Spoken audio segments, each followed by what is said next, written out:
Well, hello, everyone, and welcome to this episode of the HR Tech Chat video podcast. So happy to have you, all of you, with us. We're here today with Danny Schulz, who is Senior Manager of Payroll Systems and Taxes at Kohler. Welcome, Danny. Hey, thanks for having me, Brent. Yeah, it's really good to be here. Excited to talk about payroll and all the fun stuff that goes with it. Yeah. There's so much more that goes to payroll than sort of, the layperson might expect. And I know we want to talk today a little bit about, best practices around global payroll, which I'm really looking forward to. But before we dive into it, if you wouldn't mind, it would be great if you could just share a little bit with our audience about your background, what you do today, and where you come from. Yeah, sure. Excited to do that. I started with Kohler. It's been about 10 years. Before that, I have an accounting background. I spent a lot of time I did my 4-year stint in public accounting and realized it wasn't quite exactly what I wanted to do forever. So then I switched over to industry with my main focus was tax reporting. And so I landed a role with a company called Valrath, and I did sales and use tax reporting and fixed asset reporting. Kohler gave me a call, and I was leading up their sales and use tax information, indirect tax practice, and then payroll tax was part of that at the time. Had a great opportunity to come over and lead the payroll team here at Kohler. I've been doing that the last 3 years. I always say that the prior manager must have some crystal ball I haven't yet found to exit right before COVID. And COVID certainly provided a lot of great insights to how payroll operates and really just how important it is to organizations. And so it's probably one of the first people to say really thankful for that, because I think it let payroll be the star and shine the light on a lot of things. So that was really great for us at Kohler. And then, I was promoted from my efforts related to COVID, really,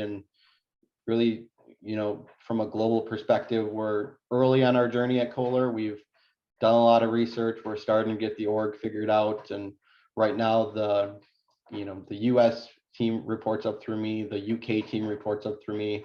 We're starting to branch out to some other ownership of other countries in Europe with the European team, and then super excited to do that. And we still have some Canadian processing that we're doing in the US as well.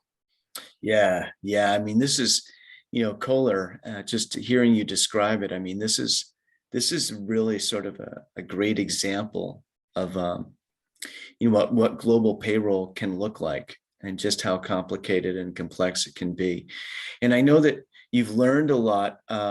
You knew a lot already, but you've learned a lot around, what it takes to get global payroll in order. And I guess one of the first questions I have for you, and kind of thinking about, what the best practices of global payroll are and all of that. What is bad global payroll? What does a bad global payroll setup look like, or a suboptimal one? What are some of the headaches that come to mind? Brent, the real easy answer is one that the employees don't get paid, right? Or they're not getting paid on time. There's a lot of errors. You're not tax compliant, and you have a lot of penalties as a result of that. That's really going to get you in trouble fast. It's going to put a spotlight on you from a jurisdictional and an audit standpoint.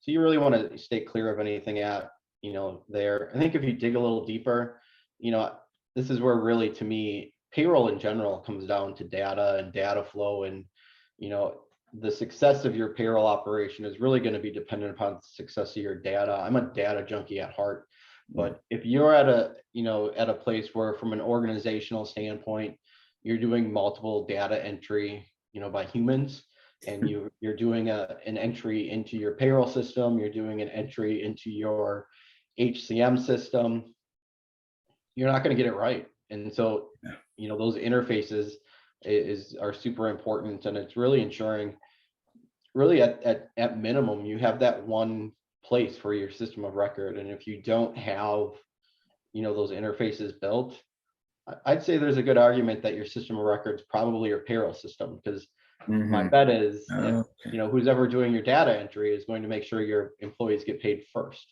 nobody's coming to work volunteering, not that I've seen yet.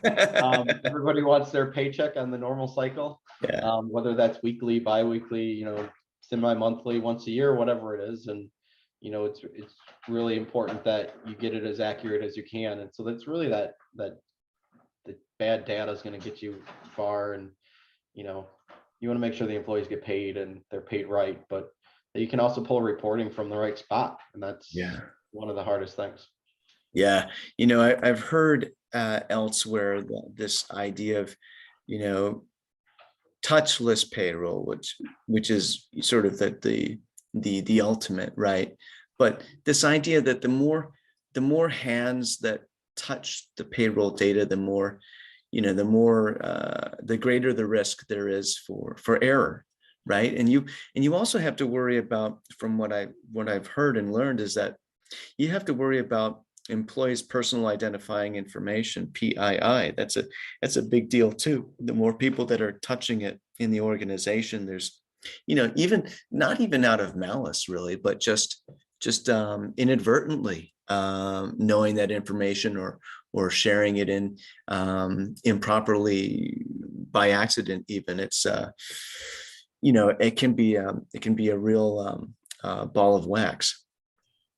Yeah, that GDPR is something that we're focused on heavily, and I'm really interested to see where it goes. As far as the U.S., there's some California starting, some states are starting to pick up on it, but certainly over in the UK, there's they sort of started the trends, and it's the right to be forgotten, and really just keeping enough information on employees is going to be super important in protecting the information. And the last thing you want to do is the last thing I want to see is a company that I'm at, there's a data breach and somebody got into our systems and all the social security numbers, or any of the PII gets out. That's something, I think that's a payroll nightmare, whether it's that information out, or all the wages that you pay everybody out. And Mm. there's just so much information there, whether it's aligned with your benefit system, and potential leaves and health information.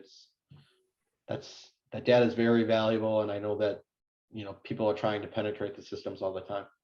Yeah, yeah, and you're looking at more than just sort of a nightmare in terms of fixing it, right? Repairing the situation, which you have to, and but you're also looking at a potential damage to the employer brand, right? And so you're looking at a retention.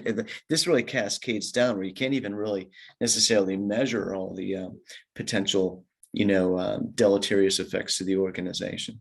Yeah, and protecting that brand is something we try to do a lot. Thankfully we haven't seen anything like this yet anywhere I've been, but Right. I can tell you that they're trying. I got an email this week from somebody to my personal email account, and I don't know how they got me, or they got an employee that I knew, and sent an email saying, hey, I can't get my work computer is locked, I need to change my direct deposit, my bank account was closed, send me the information on how to do that. And obviously we have means and procedures set up, so it was totally fake, but you alert the employee. You don't let things like that go to waste. And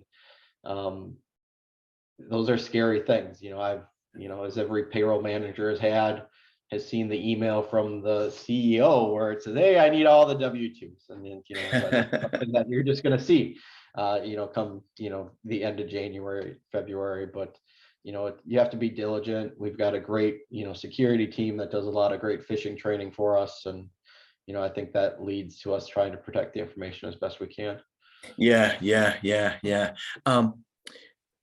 Just thinking about further, what are some of the challenges? I just pivot a little bit here in terms of bringing order to global payroll. Or maybe here's a follow-on question, both of them at the same time.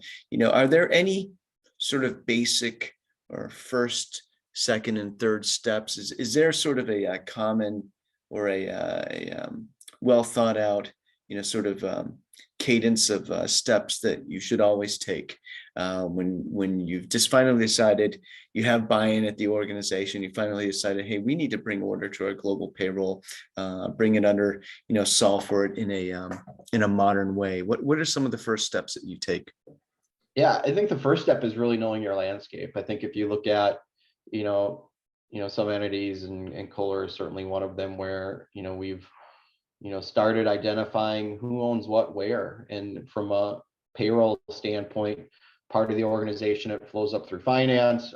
My team, we report up through tax, which rolls up through finance, and, other parts it rolls up through HR. And certainly HR and finance top leadership might not always be aligned on how that all works, but it's really getting your organizational structure right. And then it's knowing where the employees are and how they get paid. We have a lot of entities at Kohler. We certainly have a lot of people at Kohler, and they get paid a lot of different ways. And so it's knowing who's using what systems, where are we leveraging relationships with, multiple partners, and really knowing the landscape. You might know that you have 15 employees in one country and they got to get paid, but you might not know, of those 15, you might have partnerships with 3 different accounting firms, because they might be with 3 different entities in the country. And so it's a lot of times, I've seen where, as through M&A or whatever, your population grows, and keeping up with everything isn't always the easiest thing to do. It's that full landscape, and knowing that is such a challenge with large organizations, especially if they, grow up like Kohler, where you have different legs of the business. We, the power business, the plumbing business, hospitality businesses, and then even with power, we have engines and generators. My pup's really excited about that stuff too. And then really, it's, you gotta figure out the leader and be committed to the change, right? That's important. System changes in payroll are very stressful times. So you don't want to go live with 38 countries at once. I think that's certainly whatever you do. It's crazy talk. It is crazy talk. It can be done. You just, get the right partner or the right vendor, and really just setting up your governance model is such a super important part. What part of the org is going to flow up through? If there's problems, what does treasury think? What is, tax, and what is, if you have a global mobility team, what are they doing? Obviously HR is super important, but and then IT plays such a big role too, because again, back to the data, it's setting up minimum requirements as you go down the road for new payroll systems. Make sure those interfaces are there. It might cost a little bit more money to set up, but you get that back on less errors and turnover. Employees aren't willing to take errors on their payroll. They're just not. I think I've seen stats and don't remember what they are. Certainly don't have a pile of them right in front of me, but I think employees are willing to take one error on payroll. But I think if you mess up twice, I think I've seen stats up where of 60% or greater that employers are just, I'm done. I'm going to go find a new job. And especially now in the economy we're at, with the great, the resignation. Work. Yeah, great resignation. Yeah, and plays such a big part. And so from a payroll standpoint, this is really, we as professionals, we really pivot a little bit more from just providing the service of payroll to helping ensure that the employee experience is so important, and we're not impacting that anyway. And then really looking for how can we leverage technology to really help the employee experience, because there are certainly ways we can do that within payroll. Yeah, you mentioned those stats that are out there, and there are plenty of them around. Just how much of a how many mistakes are employees willing to tolerate with payroll? I've seen one. I think it's from the Workforce Institute at UKG. I think it's from the past year, and I don't remember the exact number, but it's I think employees are willing to tolerate just one mistake with their payroll. So, right. So, on the second one, they said, well, okay, I'm out of here. And there's a huge percentage of them that will, and you can't really blame them. That's, for all the talk about the employee experience and all the reasons that people work, the meaning in work, the meaning of work, and all of that. At the end of the day, they're not working to be paid, right? Or right. So I think that's you need to get the pay right, and then and that means the amount from a more of an abstract standpoint, getting the pay, getting them to feel right about how much they're being paid. But then the real concrete piece of it is actually delivering pay consistently and reliably every pay period. You're absolutely right about that.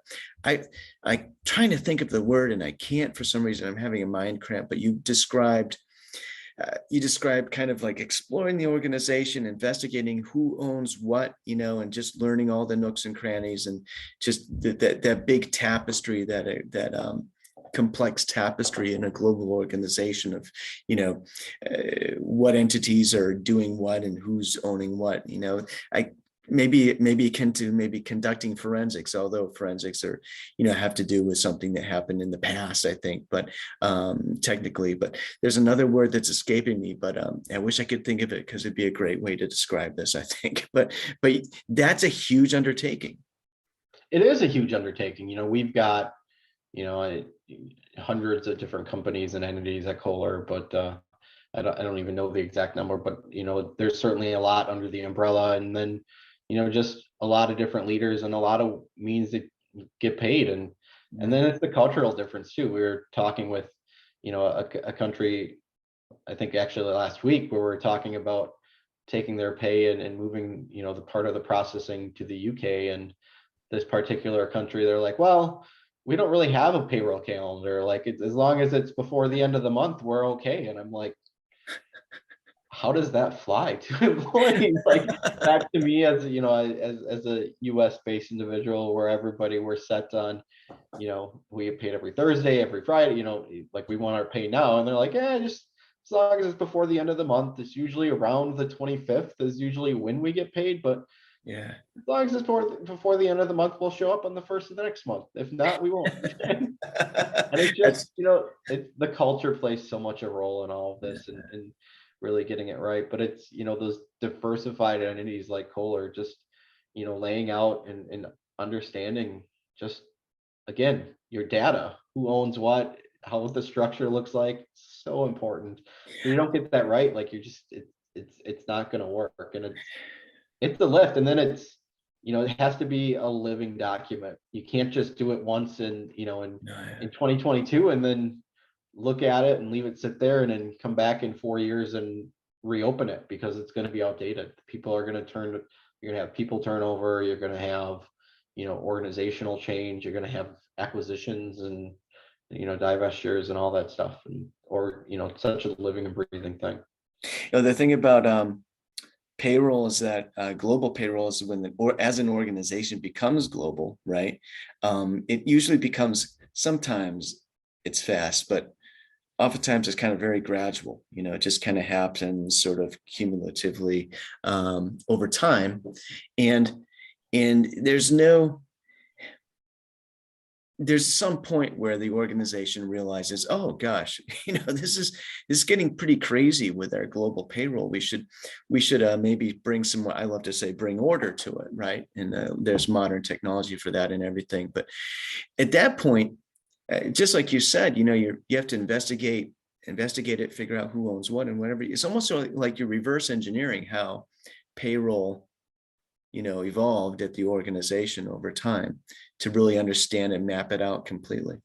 Yeah, and that inflection point is probably around data. So probably what's happening is there's some executives somewhere that wants the payroll data, and they want it to be accurate and they want it timely, and the payroll team is doing their best to get it from the 16 different people they need to get the information up at a consolidated level. But they want that report, say it takes 26 hours to deliver that report, but they want it every day, or whatever the cycle is, right? Yeah. But that's where, at some point the leader needs to raise their hand and go, do you understand what we're asking?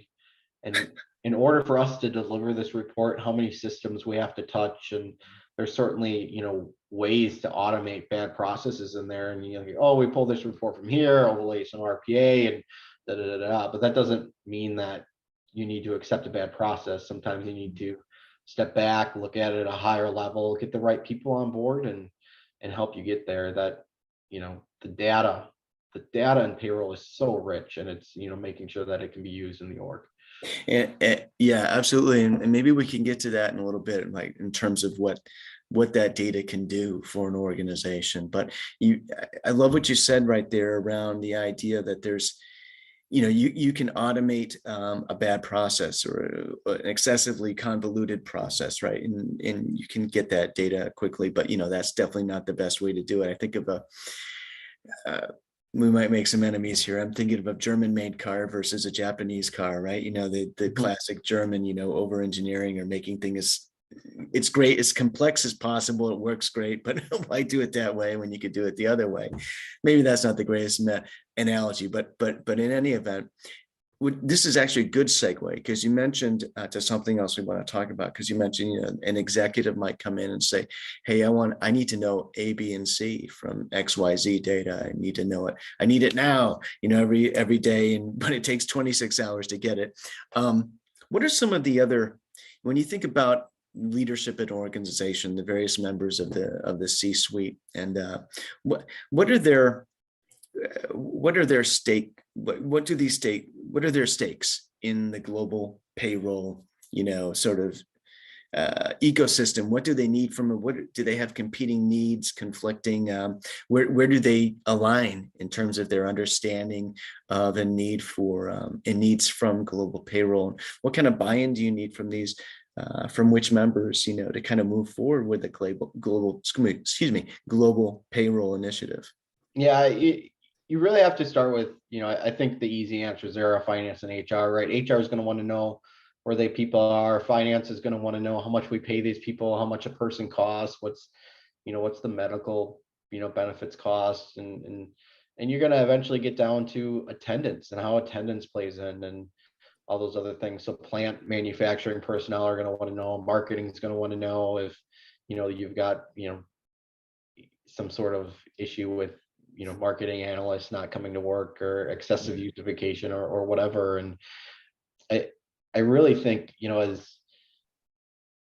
depending on, obviously it's entity specific. So some of those other things could have other drivers that are very much in there, but, around the world, I think attendance is something, especially in a manufacturing and hospitality business, that we're trying to get our heads around at Kohler, is how can we drive greater attendance at plants, and how those things all play in. But it's really looking at, what predictive tools can we use, and lay those on in the future to say, hey, we've got, typically in the US, if we've got attendance running at XYZ, we're going to have, issues in the following year with turnover coming, and you're going to be able to pull in some of those things. I think, you see a lot of the AI usage and some more of those predictive things, and, they're starting to float and pick up. And, I think the IT arena is going to play such an important part to all of this. And then if you've got, a global structure for,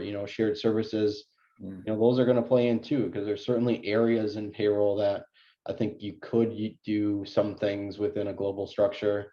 It's going, at a global entity shared service type level, but there are some difficulties there. And it's, again, making sure that your data is right. And so it's just, payroll touches everybody. It sort of touches every other thing. It's one of these things where I think there's not a firm agreement as to where it sits. So, should it be HR? Should it be finance? Should it be tax? Should it be IT? And how's it roll up? It's really something that it can stand on its own, but it's one thing that it's hard to stay at the 5,000, 50,000 foot level. You get in the weeds pretty quick, because you need 48 different interfaces to get your pay right. If you've got, benefits are going to come in, and attendance has got to come in, and time's got to come in, and obviously general employee information has got to come in, and comp and everything else. Is just so many players, and they have eventually, they want the same thing. They want good data. They want it on your, the cost. They want it on the attendance. They want it on all those pieces. And again, what can we do with it? What can we use to predict? Can we predict, if you've got a plant in Alabama and it's national championship day, and Alabama's, the easy one. So maybe, maybe the next day that you should expect some absences because, the team's in the playoff every year and whatever. And, whether it's, predicting at that level or national holidays or whatever is the case. If you have the data, you can do some good predictive stuff later.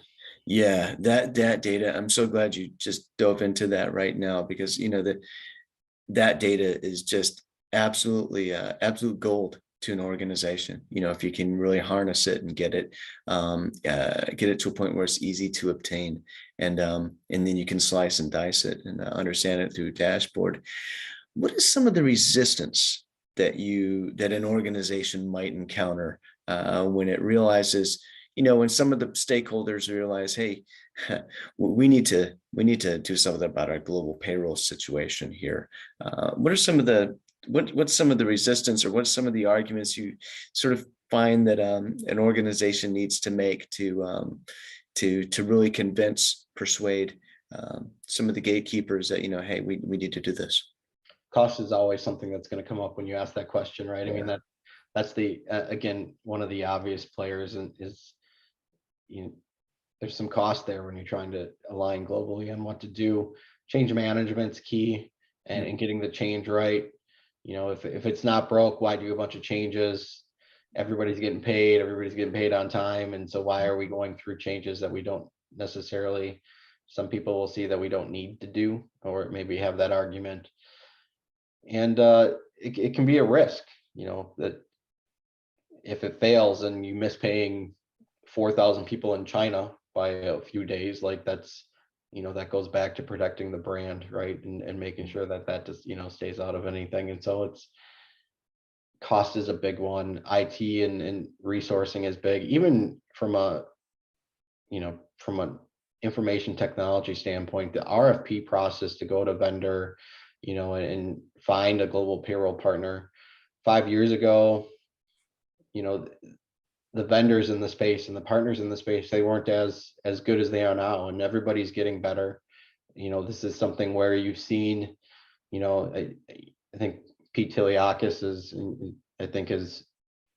been on, or I've seen some stuff on his Twitter feed where he's talking about the investment in that companies are putting in to global payroll, and the payroll engines is huge. And it's, billions and billions of dollars being poured in, because they know that there's a need and a desire now. I think this is where, 5 years ago, there was money obviously being put in and invested, but it's just changed so much, and it's again blown up. And I think maybe it's a result of COVID. And one of the outfalls of it is, people needed to know more about payroll and they couldn't get it fast. And so it's being put in through there. And I think hopefully, where you're getting spots and you're in the right organization where you've got, the faith to build it out and get the data right. Well, yeah. I'm glad you brought it up. I'm actually remiss to mention that both you and Pete Tiliakos are members of our Global Executive Advisory Council. So thanks for bringing up his name, because I wanted to mention that. You talk about this sort of acceleration, massive acceleration of or increase in investment in global, figuring out, the technology for global payroll, right? And I think you're right. I mean, in terms of what are the reasons, or what were the factors driving that? You have this push to become sort of a borderless workforce. This is a new term that we're seeing. We have work from anywhere is so scary. That's so scary to me from a tax guy perspective and a payroll guy perspective, right? I mean, I look at that and go, just the nexus issues. I grew up in tax, right? And so if you've got employees tripping into other countries and they don't have tax treaty agreements, it sounds easy, right? I'm just going to go work at a work hostel in Chile for three months, right? Yeah. Right, but do you have an entity in Chile? Do you have, all these other things? And it's, how are we going to pay you? Does Chile have special regulations that we need to follow for paying you? And what are the rules there? And if you don't have an entity, like, it's really, it gets my heart going. Just knowing like the tax and legal, consequences from that. And so I think Yeah. we do a good job at, where I'm at trying, and from a payroll aspect, people are doing a good job knowing and understanding how that all works. And, I think HR really wants to be able to deliver on a lot of employees' requests, but sometimes we have to say, well, actually, we can't do that. And here's why. And eventually you can do it, but there's, the risk and, the investment, and for the right employee, it might be worth it, but otherwise you got to talk to the employee, and sometimes you got to deliver the bad news that, yeah, maybe we shouldn't be allowing you to work from Antarctica for 6 months. Antarctica. That's a good one. What's funny is, you mentioned, I couldn't help but just think of, the massive growth in EORs, employers of record, Yeah. as of late, right? Kind of filling in that need. And Well, that's I would argue that's part of the reason why, right? Is mm, organizations are realizing the complexity around that. And so if you have a good partner and a great EOR, and that can help you, right? And help you be, more favorable for your employees to build those things out. But there's certainly additional cost. It goes back to dollars and cents. That employee no longer costs you X, it's X plus whatever premium that is, whether it's 30, 50, whatever the percentage is there. And it's, again, the tax side of all that is so expensive, and just the nexus creating issues, and it's complicated. yeah, the taxes can get incredibly complicated. I know, for instance, in Pennsylvania, every county or it's gonna be locality. I think, is it locality or county? One or Yeah, the other. yeah, it's local taxes in Pennsylvania. Yes. There's hundreds of jurisdictions, right? And it's making sure that, hey, you hired a new employee and they live in a new spot, or the employee moved across a township border. Well, now you're filing another tax return. And if you're outsourced and you're not doing them in-house, well, maybe you're paying on a per tax return basis, and so now you've increased the cost, and it's marginal at that point. But if you used to file in 12 and now you file in 113, well, if you're doing that in-house, you might need another headcount in payroll or in tax, who's ever running your payroll tax, to comply. And that's same thing around in other countries as well. It's that global complexity is just crazy. What really fascinates me about this is just, sort of the opportunities that change can produce in business for employees or for individuals, right? And how you juxtapose that with the sort of the very slow formation of regulatory frameworks that are very iterative in terms of how they've developed, and you just can't expect those types of the call it a gauntlet or something, right? You can't expect it to just kind of adapt on a dime, right? So this is this idea that well, there need to be conversations probably, with between the various stakeholders at play to kind of say, hey, look, we understand the need for these compliance related issues. Let's work together to kind of look at what the future might be like, and just to ease some of these things. But at the same time, looking at all the money that's being invested into global payroll from the solution provider side, maybe they will build, or they already are building, a better mousetrap that can kind of adapt to that in real time. I think they're spending a lot of time and effort trying to figure that out. I think this is something that isn't going to go away. I think employees really liked the freedom it gave them. I certainly am not someone, I've got 2 young kids and a family, we're living that life, but I've got friends who have no kids and they're working remote, and they used to, drive an hour each way. And so they may have worked in a different state, and have done that. And they're like, oh, I'm just going to go to Florida for a month in the winter because it's cold in Wisconsin. It's nice in Florida, and I'll have an Airbnb and it won't be too bad. And they did it, and they had a great time. And when we came back for golf season, he was a lot tanner than I was, right? And it worked out for him. And I made sure I'm like, hey, tell your make sure you tell your payroll team and do that. And so it's, you see Yeah. this all the time, and employees move around. But yeah, I'm hopeful that, this EOR space is something you certainly see. I think Niamo just spent, and I think they did, sat on a presentation with them and the APA's Congress, and they talked about it a lot. And, the last time we were at Congress, I don't think they talked about that. Right. And so it's certainly more visible than it used to be. And I think it'll be interesting to see where that's at in, 12, 18 months even. And it's just the amount of change that's gone through there. Oh, lots of really interesting developments in EOR. Niamo, yeah, they've moved into the EOR space. There are players like Omnipresent, which I believe is Ireland based. I believe they're in that area, and they are EOR and more, from what I understand. We just briefed by them recently, and of course, Globalization Partners and Deal and all these players. Yeah, there's so many players in that space. It just keeps expanding too, and that's again the investment that goes in, right? And seeing and just got to be careful. You got to make sure you pick the right people. You do your RFP right. You go through the compliance questions, and you make sure that they know what they're talking about, and it's a good fit for your org. That's important too. Yeah. I'm looking at the time, and I realize we've gone a little bit long. It's been very interesting, but we should probably wrap it up. It's been a real pleasure having you, Danny, on the podcast. Thank you so much. Yeah, no problem, Brent. My pleasure. Anytime. It was always a good conversation. I'm a talkative guy, so probably my fault we went over. No, it's just as much mine, but it's all good. Thank you so much. Thank you. No problem. Thanks, man.